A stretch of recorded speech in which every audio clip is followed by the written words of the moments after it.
గారి 28వ వర్ధంతి సందర్భంగా ఇక్కడ స్థానిక మాజీ కార్పొరేటర్ కాజా సూర్యనారాయణ గారికి, అదేవిధంగా ఎన్టీ రామారావు గారి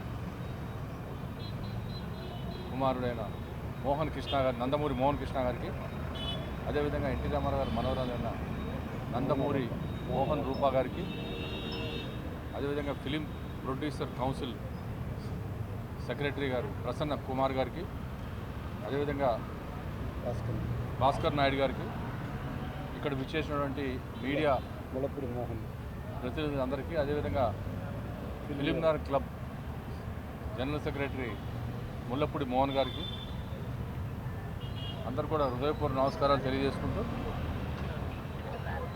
మరి నందమూరి తారక రామారావు గారి గురించి చెప్పాలంటే ఆయన సినీ పరిశ్రమలో రారాజుగా వెలుగొంది, మరి ఎదురులేని మనిషిగా సినిమాల్లో ఎదురులేని మనిషిగా ఉండి సినీ పరిశ్రమలో మరి రాజకీయ పార్టీ పెట్టడం జరిగింది 1982లో. 1982 నుంచి 9 నెలల్లో మరి పార్టీ అధికారంలో రావటం, మరి మాలాంటి వాళ్ళు అందరం కూడా అప్పుడు చిన్న చిన్న ఏజ్, మాది 18-19 ఏళ్ళు, మేమందరం కూడా మరి నందమూరి తారక రామారావు గారు పెట్టిన పార్టీలో అందరూ కూడా ఆకర్షితులై మరి ఆ పార్టీలో అప్పటి నుంచి కూడా మేము పార్టీలో ఉంటాం. మరి ఆ రోజు నుంచి కూడా భారతదేశంలో ఎవరు చేయని విధంగా మరి నందమూరి తారక రామారావు గారు 3 సార్లు ముఖ్యమంత్రి అయ్యారు. 3 సార్లు ముఖ్యమంత్రిగా ఉండి మరి ఆంధ్రప్రదేశ్కి మరి దేశానికి ఎంతో సేవ చేయటం, మరి ఆ రోజుల్లోనే భారతదేశంలో ఒక నేషనల్ ఫండ్ లాగా చైర్మన్గా ఉంటాం. ఇవన్నీ కూడా రాజకీయాల్లో ఏది చేసినా కానీ ఇవాళ వరకు కూడా నందమూరి తారక రామారావు గారిని ఎవ్వరు కూడా తెలుగు జాతి, తెలుగు వారు ఉన్నంత వరకు ప్రపంచంలో నందమూరి తారక రామారావు గారిని ఎప్పుడు కూడా మరి ఇవాళ 28వ వర్ధంతి సందర్భంగా కూడా ఎవరు మర్చిపోలేదు. వాళ్ళు అందరూ కూడా ఆశ్చర్యపోతున్నారు. ఇంతకుముందే సూర్యనారాయణ గారు వచ్చారు, 28 ఏళ్ళు అయింది అప్పుడే అంటున్నారు. అంటే 28 ఏళ్ళు కాదు, 100 ఏళ్ళైనా సరే ఎన్టీ రామారావు గారిని ఎవరు కూడా మర్చిపోరు, తెలుగు జాతి ఉన్నంత వరకు కూడా మర్చిపోరు అని చెప్తాం.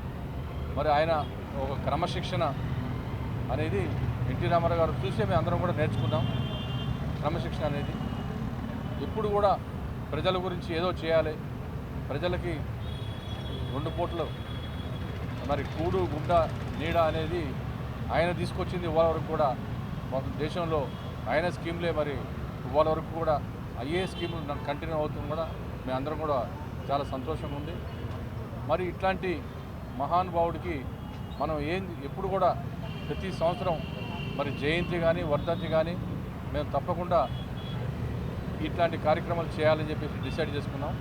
మరి ప్రతి సంవత్సరం కూడా ఇదే విధంగా పెద్ద ఎత్తున మరి ఈ వర్ధంతి కానీ జయంతి కానీ ఈ ఫిలిం నగర్లో చరిత్రలో రాబోయే 100 ఏళ్ళు కాదు 2 ఏళ్ల వరకు ఈ చరిత్రలో నిలిచిపోయే విధంగా మరి ఫిలిం నగర్ ఈ చౌరస్తా మీద మరి అన్నగారి విగ్రహం అనేది చాలా గొప్ప విషయం. అది గతంలో చెప్పాం మేము, ఎందుకంటే ఈ ఫిలిం నగర్కి ఎన్టీ రామారావు గారి పేరు పెట్టాలని. ఈసారి డెఫినెట్గా మేము అందరం కూడా ఎమ్మెల్యేలు అందరం కూడా మరి ప్రపోజల్ 100% మేము పెడతాం. ఈసారి ఫిలిం నగర్ చౌరస్తాకి నందమూరి ఎన్టీ రామారావు గారి పేరు మీద ఈ చౌరస్తా ఉండాలని చెప్పేసి మేము అనుకున్నాం కూడా గతంలో.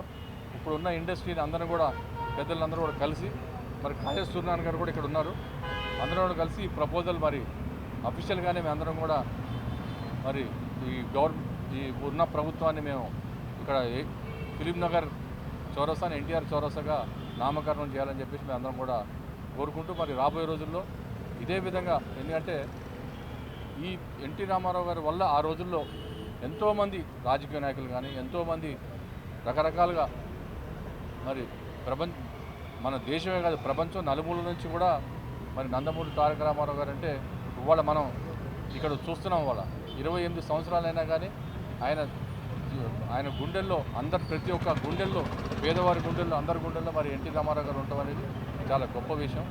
మరి ఇట్లాంటి కార్యక్రమాలు ముందు ఇంకా మేము డెఫినెట్గా ఈ ఫిలిం నగర్ చౌరస్తాకి అందరం కూడా డెఫినెట్గా మేము ప్రపోజల్ మరి మా తరఫున మరి గవర్నమెంట్ని కోరుకుంటామని చెప్పేసి కోరుకుంటూ ఇట్లాంటి మహానుభావుడిని మన ప్రపంచంలో మొత్తం ప్రపంచం అంతా కూడా ఇవాళ చాలామంది కూడా ఈ వర్ధంతి సందర్భంగా ఇట్లాంటి కార్యక్రమాలు చేస్తున్నారు. ఇప్పుడే నేను వచ్చాను, ఇక్కడ చెప్పారు సేవా కార్యక్రమాలు, మరి కొంతమంది అన్నదాన కార్యక్రమాలు కూడా ఇక్కడ పెట్టుకున్నారని చెప్పడం జరిగింది.